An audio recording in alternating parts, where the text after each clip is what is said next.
486, 487, NRA and Exxon, DC, 271, F23. I want you to understand that that's a caste system. So when the European says that he's white and you agree and don't contend it because you're white, you understand what you did? You just made him the ruler of the land. You dig it? That's why they call themselves white. Because white means God, God means ruler of the land. And that's law. See how unsafe it is for you to use those terms when you don't know what you're doing? Calling people black and white and all that kind of stuff. And saying you black and I'm proud of my black self. You just cursed yourself and made him God, then you're mad because he act like it. You made him God, now you're angry. Huh.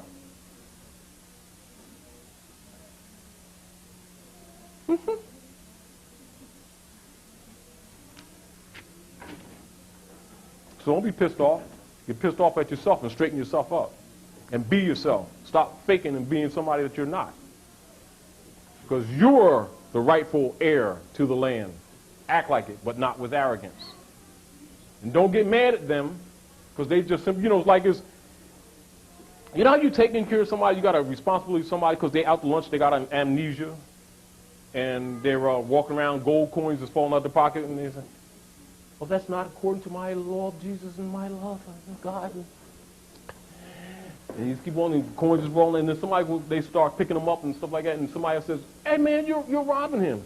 And then the guy says, well, he don't want it. Why you get mad at me? Am I right? Huh? So the Moors, they want to be Africans, right? Just because Scipio Africanus, they decided he was their god.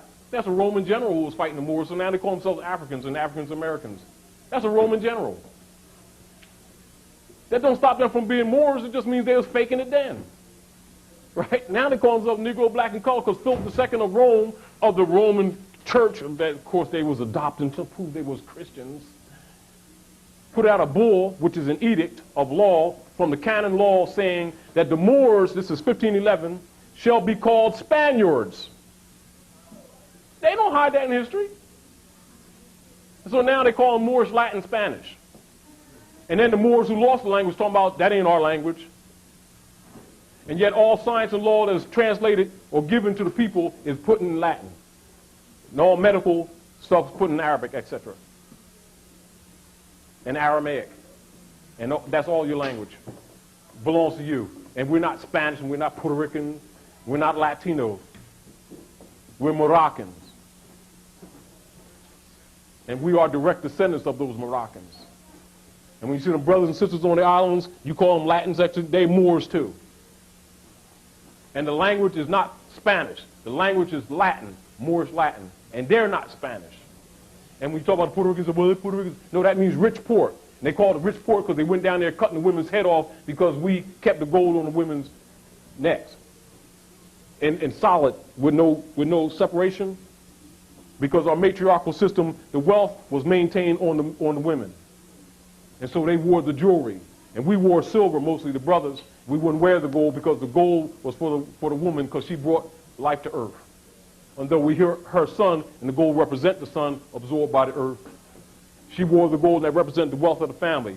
And they called it rich port because they came there and they chopped their heads off and stole the gold. And they said, man, this is a rich port. That's what Puerto Rico means, rich port. It's not a nationality. They're Moors. And there's Moorish forts all down in Cuba, Puerto Rico, Dominica, everywhere in the islands, South America, the United States of Brazil, the United States of Mexico, etc. And the Alamo is Allah's Moors. One star state. Then Louisiana, where you see the crescent and star, they still use it upside down. One of the last strongholds before you went out to lunch. And the Mardi Gras and the Mummers Parade that they have right here is in mockery of you. You're home. That's the point. Have that in your head when you walk into a courtroom. And when you walk in the courtroom, any documents or papers that you fill out, etc., put your Moorish nationality on it. If they call you something else, you put your Moorish nationality on it anyway. Any documents they say race. Whenever you have a document that they say race, you have a right to do what? Make another. Exactly, or to do what? Put an affidavit to it, or write over it. So if someone asks you your race, what is your race? Human.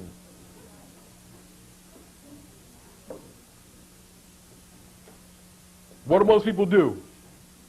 Light-skinned green people.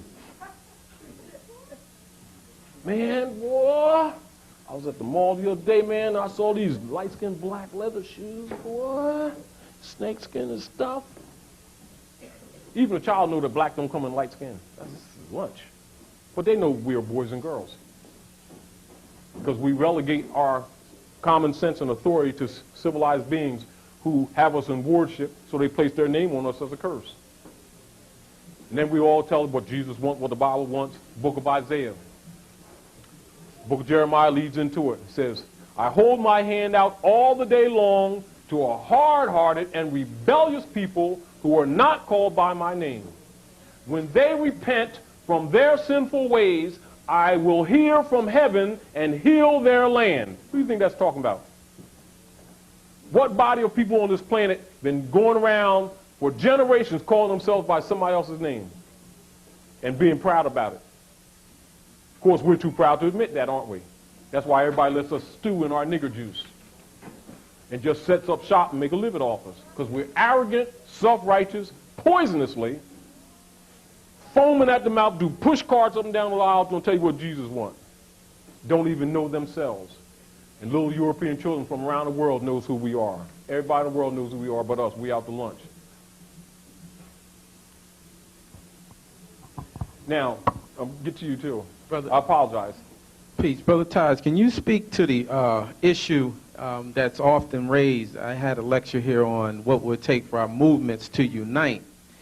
And it seems as though to me, based on some of the feedback that I have received, our people want to continuously cling to the things and the names that allude to slavery. Yes. And they want to be able to have all these so-called outlets to get out of this Negro problem. Yeah. And I pointedly summarized that particular lecture under one key term, that in order for our movements to unite, the people must be nationalized as well as everything in our land. And I agree. And not only the things in our land, our diets, our clothing, our way of life, our attitudes, everything, even in terms of commerce, the gold, the silver. Now, you're absolutely correct, and I understand your...